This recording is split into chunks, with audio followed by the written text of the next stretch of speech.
السلام عليكم، كديرين؟ لاباس عليكم؟ مرحبا بكم في فيديو جديد.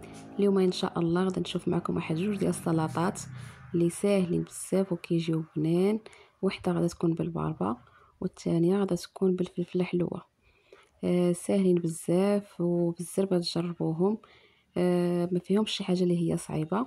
بالنسبه للسلطه الاولى اللي هي ديال الفلفله، غادي ناخذ فيها الفلفله اللي تكون مشويه على الغاز.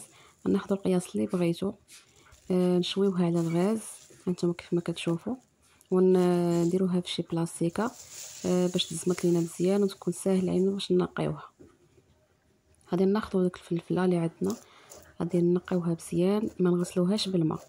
بغينا هذاك المذاق ديال الشوا اللي فيها يبقى محافظه على المذاق ديالها. الا غسلناها غتولي باسله، ما غيبقاش داك المذاق ديالها الزوين. صافي غادي نقيو الفلفله اللي عندنا كامله.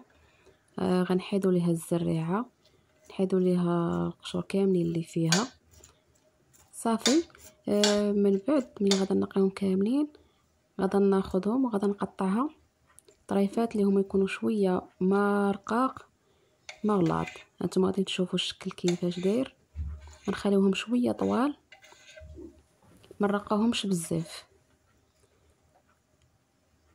غنخليوها بحال هكا شرائح، ما نرقوهاش بزاف، ما نديروش قطع صغار، نخليوها بحال هكا شرائح كتبقى زوينه. صافي غادا نقطع الفلفله كامله اللي عندي، غادا نديرها في واحد الاناء. هانتوما كيف ما كتشوفوا التقطيع ديالها. هنايا غادا نضيف عليها واحد الطرز ديال الثومه محكوك. كما كتشوفوا غادا نحك الطرز ديال الثومه اللي عندي.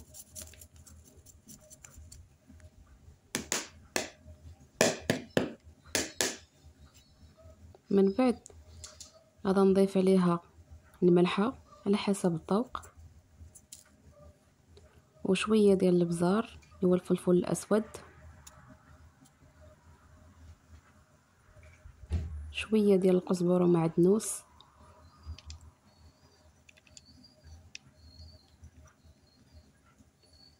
وزيت الزيتون. زيت الزيتون نكثروا شويه.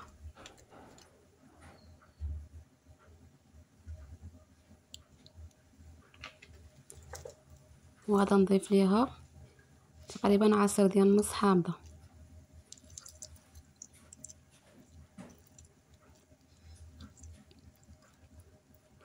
وغنضيف ليها قطع من الزيتون.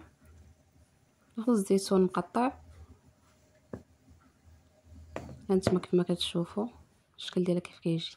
السلطه الثانيه غادي ناخذ فيها الباربه على حسب الرغبه، الكميه اللي نتوما باغين. غادا نزيد عليها تفاح اللي يكون منقي ومقطع طريفات رقاق. غادا نزيد عليها شويه ديال الزبيب.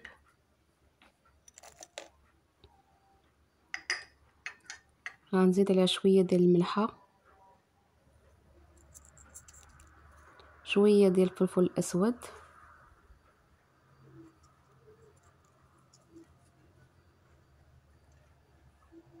عصير نص حامضه تقريبا، ومعلقه ديال العسل. تقدروا تعوضوها بسكر سنيده. غنضيف هنايا 2 معالق ديال الياغورت طبيعي. غادا نخلط المكونات كامله، تنحصلوا على واحد الخليط منسجم. نتوما كيف ما كتشوفوا هذا هو الشكل ديالها كيفاش كتجي، وهذا هو الشكل النهائي ديال السلطات ديالنا. كيف ما كتشوفوا ساهلين. نقدروا نرافقوهم بحال هكا خصوصا مع الحوت، مع لي بلا ديال الحوت، اي حاجه يعني تقدروا ترافقوهم بها، ترافقوهم معاها. كيجيو زوينين بزاف، لذاذ وساهلين. كنتمنى انكم تجربوهم بالصحه والراحه.